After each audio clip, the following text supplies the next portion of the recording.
விவசாயிகளின் வளர்ச்சிக்காக இந்திய அரசு பல திட்டங்களை செயல்படுத்தி வருகிறது. விவசாயிகளின் விளைபொருட்களை அறுவடை செய்த உடனேயே அறிவியல் சேமிப்பு கட்டமைப்பில் பாதுகாப்பாக சேமித்து சந்தையில் சரியான விலை கிடைத்த பின்னரே விற்பனை செய்ய வேண்டும் என அரசு நம்பிக்கை கொண்டுள்ளது.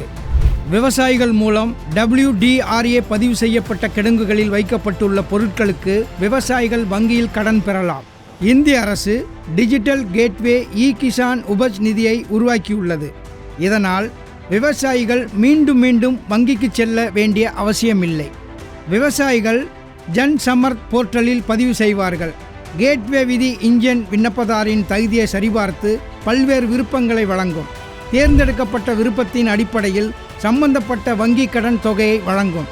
இந்த டிஜிட்டல் கேட்வே மூலம் அவர்கள் தங்கள் விளைபொருட்களை சரியான விலைக்கு விற்கும் சுதந்திரத்தை பெறுவார்கள்.